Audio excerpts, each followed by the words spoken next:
शांती. आज आहे 11/12/2025 ची मुरली. महावाक्य आहे, गोड मुलांनो, संगम युगावर तुम्ही ब्राह्मण संप्रदायाचे बनला आहात. तुम्हाला आता मृत्यू लोकातील मनुष्यापासून देवता बनायचे आहे.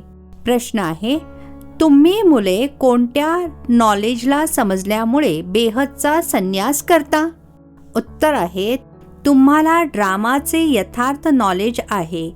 तुम्ही जाणता ड्रामा अनुसार आता या संपूर्ण मृत्यू लोकला भस्मीभूत व्हायचे आहे. आता ही दुनिया वर्थ नॉट अ पेनी बनली आहे. आपल्याला वर्थ पाऊंड बनायचे आहे. मध्ये जे काही होते ते पुन्हा कल्पानंतर हुबेहूब रिपीट होईल. म्हणून तुम्ही या संपूर्ण दुनियेपासून बेहदचा संन्यास घेतला आहे. गीत आहे, आने वाले कल की तुम तकदीर हो. ओम शांती. मुलांनी गाण्याची लाईन ऐकली. अमर लोक येणार आहे. हे आहे मृत्यू लोक. अमर लोक आणि मृत्यू लोक मधील हे आहे पुरुषोत्तम संगम युग.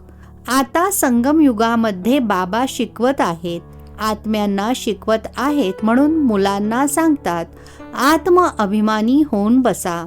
हा निश्चय करायचा आहे की आपल्याला बेहदचे बाबा शिकवत आहेत. आपले एम ऑब्जेक्ट हे आहे लक्ष्मी नारायण. या मृत्यू लोकच्या मनुष्यापासून अमर लोकचे देवता बनणे आहे. असे शिक्षण तर ना कधी कानांनी ऐकले ना कोणाला सांगताना पाहिले, जे म्हणतील की मुलांनो, तुम्ही आत्म अभिमानी होऊन बसा. हा निश्चय करा की बेहदचे बाबा आपल्याला शिकवत आहेत. कोणते पिता? बेहदचे पिता निराकार शिवबाबा. आता तुम्ही समजता आपण पुरुषोत्तम संगमयुगावर आहोत. आता तुम्ही ब्राह्मण संप्रदायाचे बनले आहात. नंतर मग तुम्हाला देवता बनायचे आहे. अगोदर शूद्र संप्रदायाचे होता. बाबा येऊन पत्थर बुद्धीपासून पारस बुद्धी बनवत आहेत. पहिले सतोप्रधान पारस बुद्धी होता. आता पुन्हा बनत आहात. असे म्हणता कामा नये की सतयुगाचे मालक होतो. सतयुगामध्ये विश्वाचे मालक होतो. मग 84 जन्म घेऊन शिडी उतरत उतरत सतोप्रधानापासून सतो रजो तमोमध्ये आलो आहोत. पहिले सतोप्रधान होतो तेव्हा पारसबुद्धी होतो. नंतर मग आत्म्यामध्ये खाद अर्थात भेसळ पडते. मनुष्य समजतच नाहीत. बाबा म्हणतात, तुम्हाला काहीच ठाऊक नव्हते. ब्लाइंड फेथ अर्थात अंधविश्वास होता. कोणाला जाणल्याशिवाय एखाद्याची पूजा करणे किंवा आठवण करणे त्याला ब्लाइंड फेथ अर्थात अंधविश्वास म्हटले जाते. आणि आपल्या श्रेष्ठ धर्माला, श्रेष्ठ कर्माला देखील विसरल्यामुळे ते कर्मभ्रष्ट धर्मभ्रष्ट बनतात. भारतवासी यावेळी दैवी धर्मापेक्षा सुद्धा भ्रष्ट बनले आहेत. बाबा समजावून सांगत आहेत, वास्तविक तुम्ही आहात प्रवृत्ती मार्गवाले. तिथे देवता जेव्हा अपवित्र बनतात तेव्हा देवी देवता म्हणू शकत नाही. म्हणून मग नाव बदलून हिंदू धर्म असे ठेवले आहे. हे देखील होते ड्रामा प्लॅन अनुसार. सर्वजण एका बाबांनाच बोलावतात, हे पतित पावन या. ते एकच गॉडफादर आहेत जे जन्म मरण रहित आहेत. असे नाही की नावारूपापासून वेगळी कोणती वस्तू आहे. आत्म्याचे किंवा परमात्म्याचे रूप अति सूक्ष्म आहे, ज्याला स्टार किंवा बिंदू म्हणतात.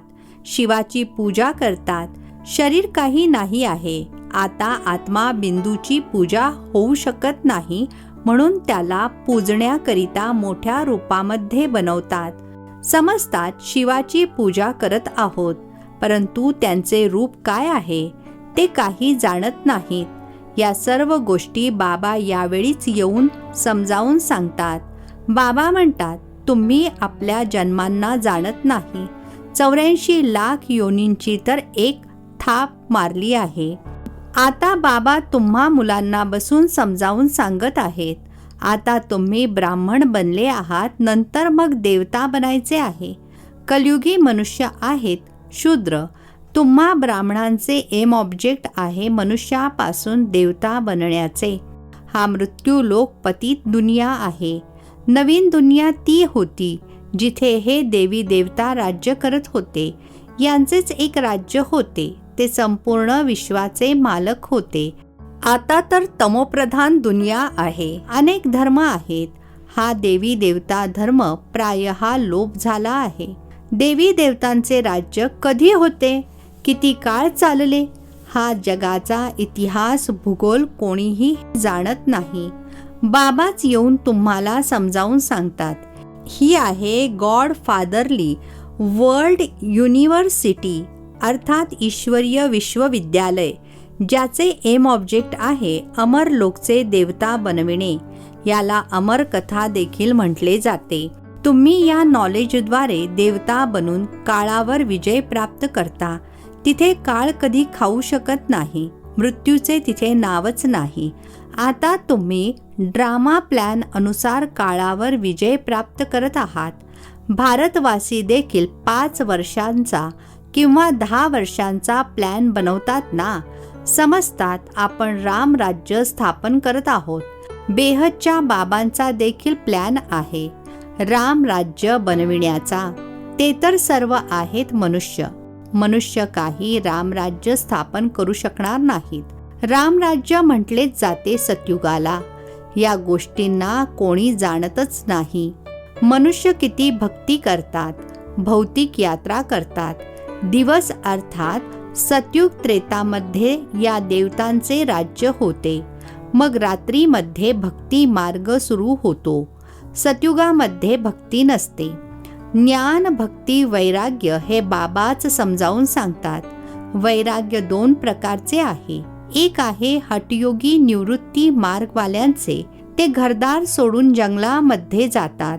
आता तुम्हाला तर साऱ्या मृत्यू लोकाचा बेहदचा संन्यास करायचा आहे.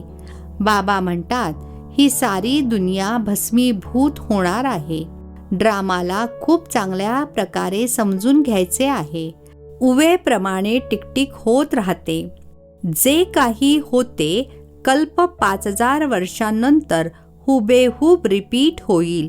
याला खूप चांगल्या रीतीने समजून बेहदचा संन्यास करायचा आहे.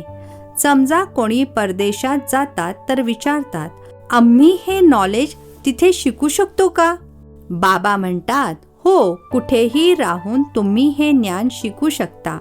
यासाठी पहिले 7 दिवसांचा कोर्स करावा लागतो. खूप सोपा आहे. आत्म्याला फक्त एवढेच समजून घ्यायचे आहे. आपण सतोप्रधान विश्वाचे मालक होतो तेव्हा सतोप्रधान होतो. आता तमोप्रधान बनलो आहोत.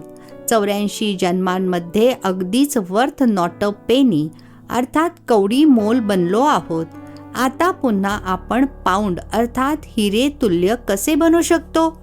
आता कलयुग आहे, नंतर मग जरूर सतयुग येणार आहे. बाबा किती सोप्या पद्धतीने समजावून सांगतात. 7 दिवसांचा कोर्स समजून घ्यायचा आहे. कसे आपण सतोप्रधानापासून तमोप्रधान बनलो आहोत. काम चितेवर बसून तमोप्रधान बनलो आहोत. आता पुन्हा ज्ञान चितेवर बसून सतोप्रधान बनायचे आहे. वर्ल्डचा इतिहास भूगोल रिपीट होत आहे. चक्र फिरत राहते ना. आता आहे संगमयुग, मग सतयुग असेल. आता आपण कलियुगी विशेष अर्थात विकारी बनलो आहोत. मग आता पुन्हा सतयुगी वाइसलेस अर्थात निर्विकारी कसे बनावे? त्यासाठी बाबा रस्ता सांगतात. बोलावतात देखील. आमच्यामध्ये कोणतेही गुण नाहीत. आता आम्हाला असे गुणवान बनवा. जे कल्पापूर्वी बनले होते त्यांनाच पुन्हा बनायचे आहे. बाबा समजावून सांगत आहेत. सर्वात आधी स्वतःला आत्मा तर समजा. आत्मा एक शरीर सोडून दुसरे घेते. आता तुम्हाला देही अभिमानी बनायचे आहे. आता यावेळीच तुम्हाला देही अभिमानी बनण्याचे शिक्षण मिळते. असे नाही तुम्ही सदैव देही अभिमानी राहाल.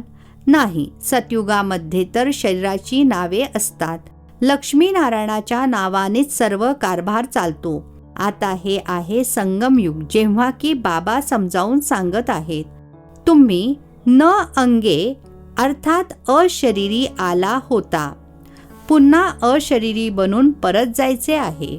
स्वतःला आत्मा समजून बाबांची आठवण करा. ही आहे रुहानी यात्रा.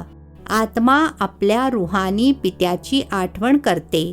बाबांची आठवण केल्यानेच पापे भस्म होतील. याला योग अग्नी म्हटले जाते. आठवण तर तुम्ही कुठेही करू शकता. 7 दिवसांमध्ये समजावून सांगायचे आहे. हे सृष्टी चक्र कसे फिरते, कसे आपण शिडी उतरतो. आता पुन्हा या एकाच जन्मामध्ये चढती कला होते. परदेशामध्ये मुले राहतात, तिथे देखील मुरली जाते. हे स्कूल आहे ना. वास्तविक ही आहे गॉड फादरली युनिव्हर्सिटी. गीतेचाच राजयोग आहे. परंतु श्रीकृष्णाला भगवान म्हटले जात नाही. ब्रह्मा विष्णू शंकराला देखील देवता म्हटले जाते. आता तुम्ही पुरुषार्थ करून पुन्हा सो देवता बनता. प्रजापिता ब्रह्मा देखील जरूर इथेच असेल ना. प्रजापिता तर मनुष्य आहे ना. प्रजा जरूर इथेच रचली जाते. हम सोचा अर्थ बाबांनी खूप सोप्या पद्धतीने समजावून सांगितला आहे. भक्ती मार्गामध्ये तर म्हणतात हम आत्मा सो परमात्मा, म्हणून परमात्म्याला सर्वव्यापी म्हणतात. बाबा सांगतात सर्वांमध्ये व्याप्त आहे आत्मा. मी कसा व्यापक असेन? तुम्ही मला बोलावता. हे पतित पावन या, आम्हाला पावन बनवा. सर्व निराकार आत्मे येऊन आपापला रथ घेतात, अर्थात शरीर घेतात. प्रत्येक अकाल मूर्त आत्म्याचे हे तख्त आहे. तख्त म्हणा नाही तर रथ म्हणा. बाबांना काही रथ नाही आहे. ते निराकारच गायले जातात. त्यांना ना सूक्ष्म शरीर आहे ना स्थूल शरीर आहे. निराकार स्वतः रथामध्ये जेव्हा बसतील तेव्हा बोलू शकतील. रथाशिवाय पतितांना पावन कसे बनवतील? बाबा म्हणतात मी निराकार येऊन यांचे अर्थात ब्रह्मा बाबांचे शरीर लोन घेतो. टेम्पररी लोन घेतले आहे. याला भाग्यशाली रथ म्हटले जाते. बाबाच सृष्टीच्या आदी मध्य अंताचे रहस्य सांगून तुम्हा मुलांना त्रिकालदर्शी बनवतात. हे नॉलेज इतर कोणताही मनुष्य जाणू शकत नाही. यावेळी सर्वजण नास्तिक आहेत. बाबा येऊन आस्तिक बनवतात. रचयिता आणि रचनेचे रहस्य बाबांनीच तुम्हाला सांगितले आहे. आता तुमच्याशिवाय इतर कोणीही हे ज्ञान समजावून सांगू शकत नाही. तुम्हीच या ज्ञानाद्वारे मग हे इतके उच्च पद प्राप्त करता. हे ज्ञान फक्त आताच तुम्हा ब्राह्मणांना मिळते. बाबा संगमावरच येऊन हे ज्ञान देतात. सद्गती देणारे एक बाबाच आहेत. मनुष्य मनुष्याला सद्गती देऊ शकत नाही. हे सर्व गुरु आहेत भक्ती मार्गाचे. सद्गुरू एकच आहेत. त्यांना म्हटले जाते वाह सद्गुरू वाह. याला पाठशाळा देखील म्हटले जाते. एम ऑब्जेक्ट नरापासून नारायण बनण्याचे आहे. त्या सर्व आहेत भक्ती मार्गाच्या कथा. गीतेद्वारे सुद्धा काही कोणती प्राप्ती होत नाही. बाबा म्हणतात मी तुम्हा मुलांना सन्मुख येऊन शिकवतो, ज्याद्वारे तुम्ही हे पद प्राप्त करता. यामध्ये मुख्य आहे पवित्र बनण्याची गोष्ट. बाबांच्या आठवणीमध्ये राहायचे आहे. यामध्येच माया विघ्न टाकते. तुम्ही बाबांची आठवण करता आपला वारसा प्राप्त करण्यासाठी. हे नॉलेज सर्व मुलांकडे जाते. कधीही मुरली मिस होता कामा नये. मुरली मिस झाली अर्थात गैरहजेरी लागते. मुरलीद्वारे कुठेही राहून रिफ्रेश होत राहाल. श्रीमतावर चालावे लागेल. बाहेर गावी जातात तर बाबा म्हणतात पवित्र जरूर बनायचे आहे. वैष्णव होऊन राहायचे आहे. वैष्णव देखील 2 प्रकारचे असतात. वैष्णव वल्लभाचारी देखील असतात, परंतु ते विकारामध्ये जातात. पवित्र तर नाहीत. तुम्ही पवित्र बनून विष्णुवंशी बनता. तिथे तुम्ही वैष्णव होऊन राहाल. विकारामध्ये जाणार नाही. ते आहे अमर लोक. हे आहे मृत्यू लोक. इथे विकारामध्ये जातात. आता तुम्ही विष्णुपुरीमध्ये जाता. तिथे विकार नसतात. ती आहे निर्विकारी दुनिया. योग बलाद्वारे तुम्ही विश्वाची बादशाही घेता. ते दोघेही आपसामध्ये भांडतात आणि मधल्यामध्ये लोणी तुम्हाला मिळते. तुम्ही आपली राजधानी स्थापन करत आहात। सर्वांना हाच संदेश द्यायचा आहे। छोट्या देखील अधिकार आहे। शिवबाबांची मुले आहेत ना, तर सर्वांचा अधिकार आहे। सर्वांना सांगायचे आहे, स्वतःला आत्मा समजा। आई वडिलांना ज्ञान असेल तर मुलांना देखील शिकवतील। शिवबाबांची आठवण करा। शिवबाबांशिवाय दुसरे कोणीच नाही। एकाच्याच आठवणीद्वारे तमोप्रधानापासून सतोप्रधान बनाल। यासाठी अभ्यास खूप चांगला पाहिजे। परदेशामध्ये राहून देखील तुम्ही शिकू शकता। यामध्ये पुस्तक इत्यादीची कशाचीही गरज नाही। कुठेही राहून तुम्ही शिकू शकता। बुद्धीने आठवण करू शकता। हे शिक्षण इतके सोपे आहे। योग अथवा आठवणीद्वारे बळ मिळते। तुम्ही आता विश्वाचे मालक बनत आहात। बाबा राजयोग शिकवून पावन बनवत आहेत। तो आहे हठयोग, हा आहे राजयोग। यामध्ये खूप चांगल्या प्रकारे पथ्य पाहिजे। या लक्ष्मीनारायणासारखे सर्व गुण संपन्न बनायचे आहे ना।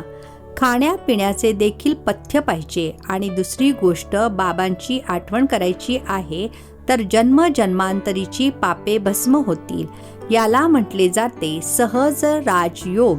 राजाई प्राप्त करण्यासाठी जर राजाई घेतली नाही तर गरीब बनाल। पूर्णतः श्रीमतावर चालल्याने श्रेष्ठ बनाल। भ्रष्टपासून श्रेष्ठ बनायचे आहे। त्यासाठी बाबांची आठवण करायची आहे। कल्पापूर्वी देखील तुम्हीच हे ज्ञान घेतले होते, जे आता पुन्हा घेत आहात। सतयुगामध्ये दुसरे कोणतेही राज्य नव्हते। त्याला म्हटले जाते सुखधाम। आता हे आहे दुःखधाम। आणि जिथून आपण आत्मे आलो आहोत ते आहे शांतीधाम। शिवबाबांना आश्चर्य वाटते, दुनियेमध्ये माणसे काय काय करत आहेत। मुलांचा जन्मदर कमी होण्यासाठी देखील किती डोके फोड करत असतात, अर्थात योजना आखत असतात। समजत नाहीत की हे तर बाबांचेच काम आहे। बाबा लगेच एका धर्माची स्थापना करून बाकी सर्व अनेक धर्मांचा विनाश करवतात एका झटक्यात। ते लोक जन्मदर कमी करण्यासाठी किती औषधे इत्यादी शोधून काढतात। बाबांकडे तर एकच औषध आहे। एका धर्माची स्थापना होणारच आहे। ती वेळ येईल जेव्हा सर्वजण म्हणतील, हे तर पवित्र बनत आहेत। औषध इत्यादीची तरी काय गरज आहे? तुम्हाला बाबांनी मनमनाभवचे असे औषध दिले आहे, ज्याद्वारे तुम्ही 21 जन्मांकरिता पवित्र बनता। अच्छा, गोड गोड खूप खूप वर्षांनंतर भेटलेल्या मुलांप्रती मात पिता बापदादांची प्रेमपूर्वक आठवण आणि सुप्रभात। आत्मिक पित्याचा आत्मिक मुलांना नमस्ते। आम्हा आत्मिक मुलांचा आत्मिक पित्याला नमस्ते।